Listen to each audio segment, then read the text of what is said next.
Chemical kinetics chapter से हम लोगों ने पिछली क्लास में रेट ऑफ रिएक्शन का बेसिक सीख लिया है। आज की क्लास में हम लोग average rate of reaction, instantaneous rate of reaction और unit of rate of reaction सीखने जा रहे हैं। इसके लिए सबसे पहले हम लोग यहाँ रिएक्शन में जो रिएक्टेंट का कंसंट्रेशन कम होता जा रहा है समय के साथ में और प्रोडक्ट का कंसंट्रेशन बढ़ता जा रहा है समय के साथ में, इसके ग्राफ को देखेंगे। ये ग्राफ भी बहुत ज्यादा इंपॉर्टेंट है और साथ साथ इस पर न्यूमेरिकल क्वेश्चन या इस पर ऑब्जेक्टिव क्वेश्चन जो बनते हैं कॉम्पिटिटिव एग्जाम्स में, वो भी ग्राफ को देख करके आप आसानी से सॉल्व कर सकते हैं। तो इसको पढ़ने के लिए आप यहाँ पर पेन और कॉपी लेकर के बैठेंगे और इसको हमारे साथ साथ नोट करते चलेंगे। जो बातें हम बताएंगे वो आप प्रॉपर्ली इन ग्राफ के हिसाब से याद करते चलेंगे। ये ग्राफ एनसीईआरटी बुक में आपके दिए गए हैं और यहाँ पर आपको सबसे पहले ग्राफ सीखना है, फिर कुछ डिफिनीशन आएंगे छोटी छोटी, उनको सीखना है और इसके बाद में हम लोग यहाँ एक अच्छा न्यूमेरिकल डिस्कस करेंगे जिससे आपका कॉन्सेप्ट काफी क्लियर हो जाएगा इंस्टेंटेनियस रेट ऑफ रिएक्शन को लेकर के। यहाँ पर हम लोग देखते हैं हमारा रिएक्शन जैसे जैसे प्रोसीड करती है टाइम के साथ में, ऐसे हमारा कंसंट्रेशन रिएक्टेंट का घटता जाता है। इसको आप यहाँ पर ग्राफ से देख सकते हैं। तो यहाँ ग्राफ आप देखेंगे तो यहाँ रेट ऑफ रिएक्शन जैसे जैसे ये ग्राफ रिप्रेजेंट कर रहा है और टाइम के साथ कंसंट्रेशन कम होता गया है। अब साथ में हम यहाँ प्रोडक्ट के लिए देखते हैं। रिएक्शन जैसे प्रोसीड करती है टाइम एक्सिस पर, हम जैसे आगे बढ़ते हैं ऐसे यहाँ पर कंसंट्रेशन प्रोडक्ट का बढ़ता जाता है। यहाँ पर आप कंसंट्रेशन प्रोडक्ट का बढ़ता हुआ देख सकते हैं और ये कंसंट्रेशन का बढ़ने का जो ग्राफ है ये यहाँ पर दिया गया है। अब हम यहाँ पर एक और चीज देखेंगे। हम दो टाइम इंटरवल के बीच में यानी T1 टाइम से T2 टाइम तक जो कंसंट्रेशन कम होता है रिएक्टेंट का, इसको ऑब्जर्व करेंगे। इसके लिए हम T1 टाइम पर जाएंगे और उस टाइम पर रिएक्टेंट का कंसंट्रेशन मेजर करेंगे, देख लेंगे और फिर T2 टाइम पर जाकर के रिएक्टेंट का कंसंट्रेशन देख लेंगे। अब जो कंसंट्रेशन कम हुआ है यानी फाइनल कंसंट्रेशन से इनिशियल कंसंट्रेशन आप यहाँ हटा देंगे। Final concentration minus initial concentration और final time minus initial time, तो आपको मिलेगा यहाँ पर change in concentration of reactant. ये डेल्टा आपका चेंज बताता है और ये कंसंट्रेशन का चेंज। तो R2 से R1 आप डेल्टा R से रिप्रेजेंट कर सकते हैं, concentration of R square bracket में समझ सकते हैं। और डेल्टा T हमारा T2 से T1 के टाइम गैप को बताता है। सिमिलरली हम यहाँ प्रोडक्ट पर देखेंगे तो यहाँ T1 से T2 टाइम तक जो कंसंट्रेशन प्रोडक्ट का बढ़ा है, तो T1 टाइम पर अगर हम यहाँ पर आगे चल करके प्रोडक्ट को देखेंगे प्रोडक्ट एक्सिस पर, तो प्रोडक्ट का कंसंट्रेशन हमें मिल रहा है यहाँ पर P1 और T2 टाइम पर हम जब देखेंगे तो हमको प्रोडक्ट का कंसंट्रेशन मिलेगा P2। तो यहाँ पर जब T1 से T2 टाइम तक आगे रिएक्शन प्रोसीड होती है तो P1 से P2 प्रोडक्ट बढ़ जाता है। यहाँ पर आप डेल्टा P देख सकते हैं कितना प्रोडक्ट का कंसंट्रेशन बढ़ा है और यहाँ पर आप डेल्टा R देख सकते हैं कितना रिएक्टेंट का कंसंट्रेशन घटा है इस टाइम ड्यूरेशन में T1 से T2 तक, यानी T2 माइनस T1 जो टाइम गैप है इसमें। अब हम लोग यहाँ देख सकते हैं कि ये तो एवरेज रेट मिलेगा, हमको एक टाइम गैप मिल रहा है और एक कंसंट्रेशन का चेंज मिल रहा है। यहाँ पर भी एक टाइम ड्यूरेशन मिल रहा है और यहाँ पर भी हमको एक कंसंट्रेशन का चेंज मिल रहा है, तो ये एवरेज रेट हो जाएगा। तो यहाँ हम लोग एवरेज रेट चाहे रिएक्टेंट के टर्म में और चाहे हम यहाँ एवरेज रेट प्रोडक्ट के टर्म में आसानी से फाइंड आउट कर सकते हैं। लेकिन अब हमको देखना है इंस्टेंटेनियस रेट। इंस्टेंटेनियस रेट देखने के लिए हम लोग एक लंबा टाइम गैप नहीं ऑब्जर्व करने जा रहे हैं, एक लंबे टाइम गैप में रिएक्शन को नहीं देखने जा रहे हैं। यहाँ पर टाइम लगभग टेंस टू जीरो ज्यादा, यानी लगभग 0 सेकंड के आसपास का टाइम मानिए। टाइम की वैल्यू बहुत छोटी कर दीजिए। कितना कर दीजिए? मैथमेटिकली इसको आप इनफाइनाइटेसिमली स्मॉल कर दीजिए। मैथमेटिकली इतने टाइम में जो कंसंट्रेशन चेंज होगा इसको हम लोग इंस्टेंटेनियस रेट कहेंगे। जैसे अब यहाँ देख सकते हैं यहाँ पर T1 से T2 गैप था, लेकिन यहाँ पर हम छोटा एक पर्टिकुलर टाइम, बहुत छोटा टाइम का चेंज है, उस पर हम लोग ऑब्जर्व कर रहे हैं कंसंट्रेशन का चेंज।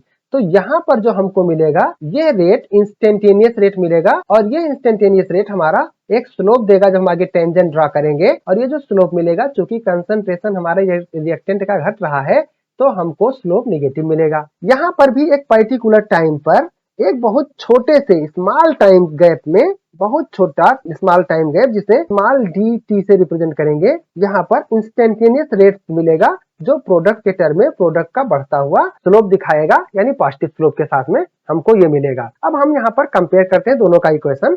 तो अगर हम एवरेज रेट की बात करते हैं तो यहाँ पर डेल्टा रखा गया है, जबकि यहाँ पर हमें स्मॉल डी, ये छोटे टाइम चेंज में जो कंसंट्रेशन चेंज है उसके लिए स्मॉल डी रखा गया है। ज्यादा टाइम ड्यूरेशन में बात कर रहे हैं तो हम लोग यहाँ पर डेल्टा रख रहे हैं।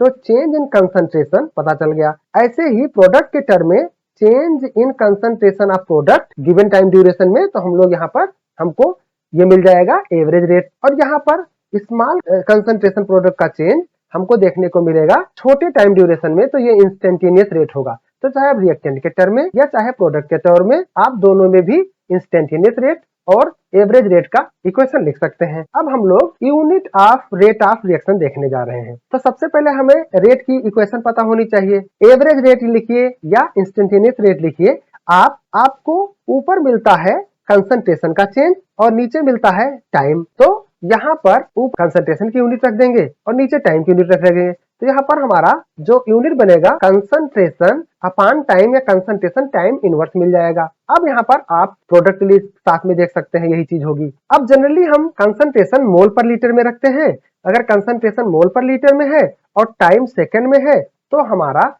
जो रेट की यूनिट आएगी वो मिल जाएगी मोल पर लीटर पर सेकेंड, ठीक है। लेकिन अगर हमारी रिएक्शन गैसियस स्टेट में है जहां पर कंसंट्रेशन हम डिफाइन करते हैं पार्शियल प्रेशर के हिसाब से, तो वहां पर हमको पार्शियल प्रेशर का जो यूनिट होगा वो एटमॉस्फेरिक प्रेशर रखना होगा, एटीएम रखना होगा, और टाइम का सेकेंड रखना होगा। तो हमको यहाँ पर एटमॉस्फेयर पर सेकेंड, तो रेट का यूनिट हमारा गैसियस स्टेट में मिल जाएगा एटमॉस्फेयर पर सेकेंड। अब हम लोग यहाँ एक इंपॉर्टेंट क्वेश्चन देखने जा रहे हैं जो कि एनसीईआरटी में दिया गया है, और इससे इंस्टेंटेनियस रेट समझेंगे भी और फाइंड आउट करेंगे वैल्यूज, यानी इसका हम आंसर निकालेंगे, इस क्वेश्चन को सॉल्व भी करेंगे और आसानी से इस एग्जाम्पल से आप प्रॉपर्ली समझ जाएंगे इंस्टेंटेनियस रेट भी और एवरेज रेट भी आप कैसे कैलकुलेट करेंगे।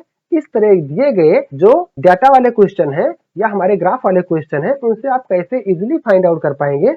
इसके लिए हम लोग एक रिएक्शन देखते हैं। हमारे पास ब्यूटाइल क्लोराइड है और ये ब्यूटाइल क्लोराइड हाइड्रोलाइज हो रहा है और यहाँ पर ब्यूटाइल अल्कोहल मिल रहा है और HCl मिल रही है। हम देखते हैं कि ब्यूटाइल क्लोराइड का हमको ग्राफ दिया गया है कि ये रिएक्टेंट किस रेट से घटता जा रहा है, इसका कंसंट्रेशन रिएक्शन वेसल में कम होता जा रहा है। अब हम लोग देख सकते हैं कि टाइम अगर सेकंड में ले ले तो टाइम एक्सिस 0 से लेकर 800 सेकंड तक रिएक्शन के लिए यहाँ पर हमको ये डाटा दिया गया है, कंसंट्रेशन में होने वाली कमी का डाटा दिया गया है। तो शुरू में कंसंट्रेशन जब रिएक्शन नहीं स्टार्ट हुई थी, रिएक्शन वेसल में केवल रिएक्टेंट था, तब 0.1 मोलर कंसंट्रेशन हमारा यहाँ पर था ब्यूटाइल क्लोराइड का। लेकिन हम लोग जब 800 सेकंड तक ऑब्जर्व करते हैं तो रिएक्शन वेसल में रिएक्टेंट का कंसंट्रेशन काफी कम हो जाता है और ये बचता है 0.017 मोल पर लीटर। और यहाँ पर प्रोडक्ट ऑब्वियसली बात है बढ़ा होगा, लेकिन हम लोग यहाँ प्रोडक्ट की बात नहीं कर रहे हैं, हम केवल किस रेट से हमारा रिएक्टेंट घट रहा है, तो हम रिएक्टेंट के टर्म में ही इंस्टेंटेनियस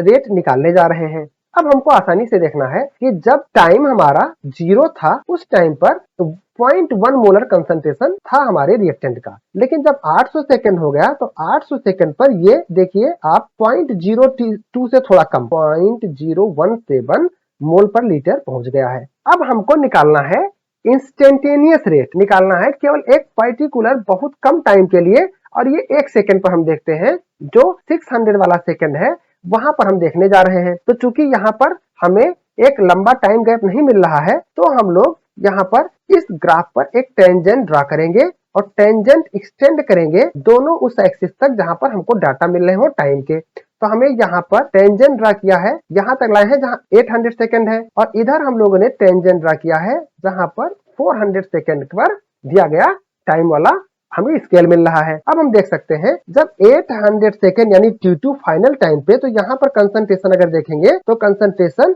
हमारा 0.017 से भी थोड़ा कम है। आप यहाँ देखें थोड़ा कम है, और इसको कंसंट्रेशन एक्सिस पे प्लॉट करिए। तो जब कंसंट्रेशन एक्सिस पे प्लॉट करेंगे तब आपको मिलेगा यहाँ पर जो डाटा मिलेगा 0.0165 मोल पर लीटर मिलेगा। अब हम लोग यहाँ पर 400 सेकंड पर देखते हैं, तो 400 सेकंड पे जो हममें कंसंट्रेशन मिल रहा है ये मिल रहा है थोड़ा 0.04 से भी कम, और ये वैल्यू हमको मिल रही है 0.037। अब हमको ये एक एक्सिस y एक्सिस पर हमको मिल गया कंसंट्रेशन का चेंज। तो कंसंट्रेशन का चेंज फाइनल कंसंट्रेशन से इनिशियल कंसंट्रेशन आप यहाँ पर घटा सकते हैं, ठीक है। और इसके बाद में यहाँ पर हम लोग टाइम भी 800 सेकंड से 400 सेकंड का डिफरेंस इस एक हम लोग यहाँ पर निकाल सकते हैं। तो हम लोगों को मिल जाएगा ये जो ऊपर कंसंट्रेशन का चेंज है मोल पर लीटर में, और नीचे 400 सेकंड, 800 माइनस 400 यानी 400 सेकंड के लिए ये वैल्यू मिल रही है। तो यहाँ पर सब्ट्रैक्ट करने के बाद जो कंसंट्रेशन की वैल्यू आएगी उसको जब 400 सेकंड से आप डिवाइड करेंगे तो आपको मिल जाएगा 5.12 into 10 to the power minus 5। हमको जो वैल्यू मिलेगी 5.12 into 10 to the power minus 5 mole per litre पर सेकेंड। हम लोगों ने ये जो वैल्यू आई थी ये पॉइंट के बाद मेंशन थी, तो इसको हम लोगों ने राउंड ऑफ कर लिया है और यहाँ 10 की पावर माइनस 5 लगा लिया है इसको राउंड ऑफ कर करके, और हम लोगों को ये वैल्यू मिल गई है कि इंस्टेंटेनियस रेट आप कैसे आसानी से निकाल सकते हैं। अब यहाँ पर आप इस टेंजेंट से जो स्लोप मिलेगा हमको कि ये निगेटिव स्लोप होगा। निगेटिव स्लोप हमको बताएगा कि यहाँ पर कंसंट्रेशन टाइम के साथ डिक्रीज होता जा रहा है। अगले लेक्चर में हम लोग इससे आगे कंटिन्यू करेंगे। Thank you for watching.